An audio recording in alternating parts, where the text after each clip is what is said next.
What's good, YouTube? It's your boy, straight out of 414, and I got a story to tell you guys. The story I got to tell you guys is about how I met my biological father. The year is 2006, the summer of 2006. This is the year I turned 16 years old. This is the summer I turned 16 years old. So, summer 2006. I got a phone call. Hello? Hey boy, what you doing? Nothing. What's up, ma? Hey, come over to my job and get this stuff for me. Alright, I'm on my way. If you guys don't know me, I was adopted. Shout out to Marion Jackson. She saved my life. She kept me from out of trouble. She was a strict parent, but I salute her for being strict. I understand why I got older, why she was strict like that. It changed my life around. Shout out to that lady. So, the summer of 2006, she was working at a school, and she was doing CLC or summer school or something like that. I don't know, I can't recall. But I know that she told me to come up there and get a bag. I went up there and got a bag from her. It was crazy. So, as soon as I got up there and got this bag from her, she told me to take it home. But I noticed when I walked in, I seen this girl. I was like, ooh, who was that? So I'm like, oh, okay. So in my head, I'm already plotting, like, yeah, I gotta get this number. So a couple days go past, I get the number. We start chopping it up, kicking it, start doing what teenagers do, So one day she asked me to come to church. And I'm like, nah, I don't get down like that.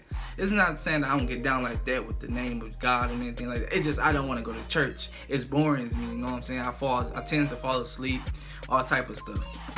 So one night she called me, she's like, you really should come to church. This is the month that I turned 16 years old. Literally July 2006, the summertime. It's a day away from my birthday. And that day, I went to church. I get to church, I'm fly, I got the little button up on, you know what I'm saying, the fresh shoes, you know what I'm saying. I'm looking real good, real spiffy right now, you know what I'm saying. Boy, if you don't get... So, I get into church, I didn't know nobody. I'm sitting by myself. So, I sit in the back. And I noticed this lady kept looking at me. Like every 5 seconds, she'd turn around and look and stare and turn back around. So in my head, I'm like, who is this lady looking at? I'm like, oh, okay, whatever. So I go to church. I'm sitting there. She kept looking back. I'm like, oh, okay. I see where this is going. So at the end of the service of the church, she approached me. I'm like, oh man, does this lady know me or something? She must know my mom. She walked up to me while I'm standing next to my girlfriend, and she was like, this is my nephew. I'm his auntie. I'm your auntie, boy. She gave me a hug, so I politely gave her a hug back. So I'm like, I don't know this lady, but I don't want to be rude, so I'm just agreeing with her, like, yeah, it's my auntie. You know what I'm saying? It's just my auntie, yeah. And she kept saying, you my nephew. You my nephew. I'm like, oh, okay. So my girlfriend was looking at this guy, and the guy looked at me, and I looked at her, my girlfriend. I'm like, okay, is it a connection here? So she was like, I know your mom. She said my mom's name. I'm like, whoa, you said who?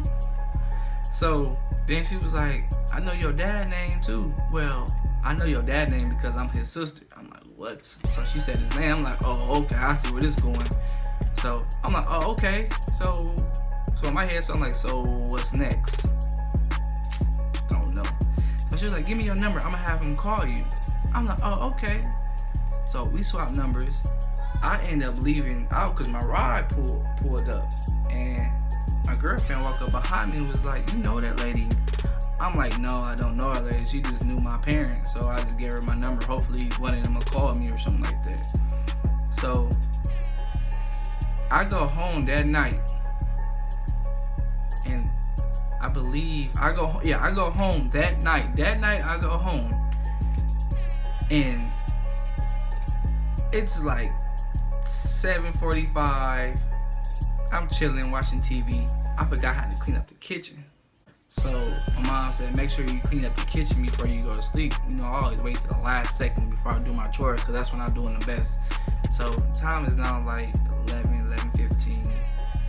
I got my headphones in, and you know what I'm saying, I'm cleaning up the kitchen. But in the back of my head, I'm like, I'm gonna keep the phone close to me just in case he called. So my mom was strict. She didn't allow no phone calls after 9. You know, she didn't want me being on the phone after 10. So, you know, I had to come up with some type of conversion to keep the phone from ringing. So, you know, I had end up closing their room door while they would sleep, and I ended up closing the kitchen door so they couldn't hear the phone ring, but they had a phone in their room. So the time is now 12 o'clock and the phone rings. So I instantly get up and go grab the phone before my mom hears it. I'm tussling with the phone trying to pick it up. Hello?